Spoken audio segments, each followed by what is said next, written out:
I think the US government did an amazing job with Operation Warp Speed and myself and the team to fund 6 companies to do 6 vaccines that we basically use for the planet.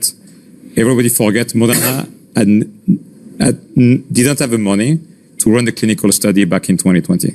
We didn't have the money, period. And they funded the studies. We gave it to everybody, the data, to Europe, to WHO, and this has given the Moderna vaccine at least to the planet.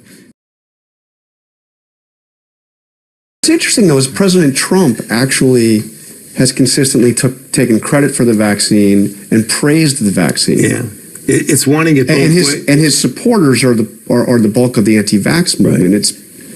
It's weird. Don't you think? Yeah, what do you make of that? Well, first of all, the idea of Operation Warp Speed, the former administration should be very proud of that. How much credit does President Trump deserve for that? I mean, he obviously made it a priority. Well, yeah, his administration made it a priority, okay? Despite the president? No. He went along with it. He went along with it. He did. I mean, I don't want to take any credit away from him. His administration, and just as he takes the blame for things in the administration, he should take the credit for things in the administration. That was a positive thing, Operation Warp Speed.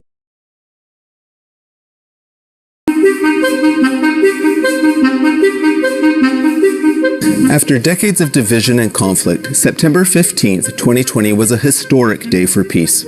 President Donald J. Trump brokered the signing of 2 peace agreements between Israel and Arab states, the first in more than a quarter century. They were between Israel and the United Arab Emirates and between Israel and Bahrain.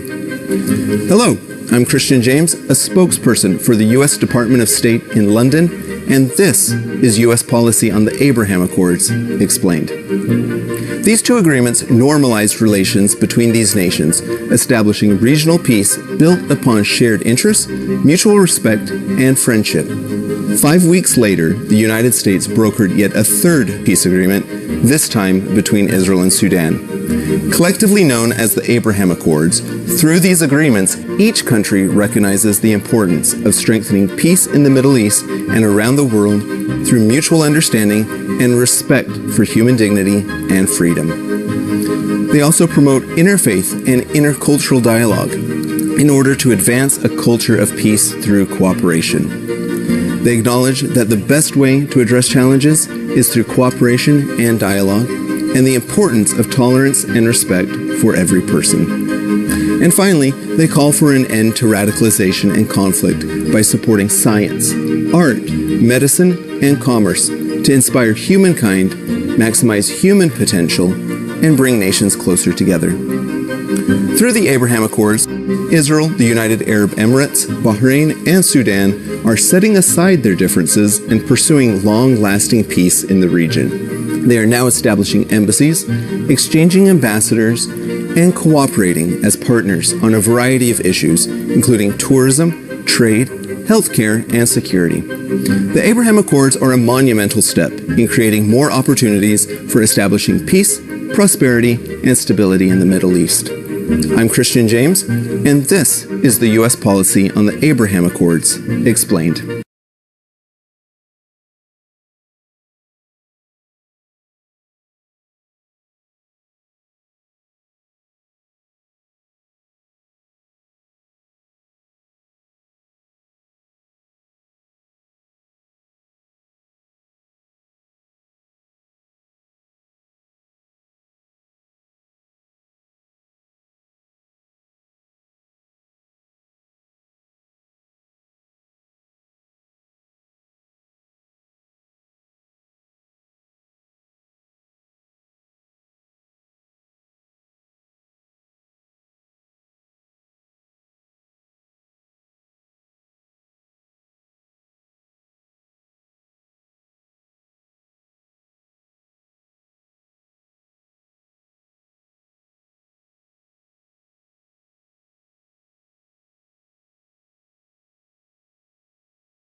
And it's the snake lyric.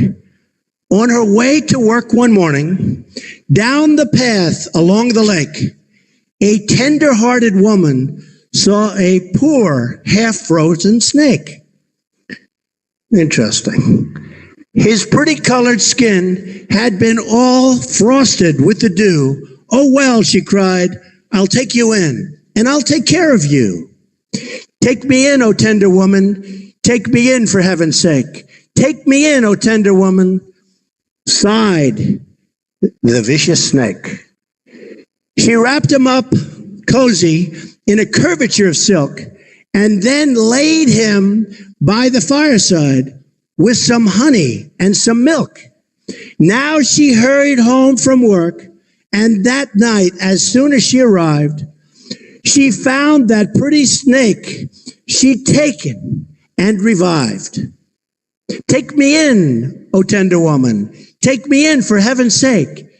Take me in, O tender woman, sighed the vicious snake. Now she clutched him to her bosom. You're so beautiful, she cried. But if I hadn't brought you in, by now you might have died. She stroked his pretty skin, and then she kissed and held him tight.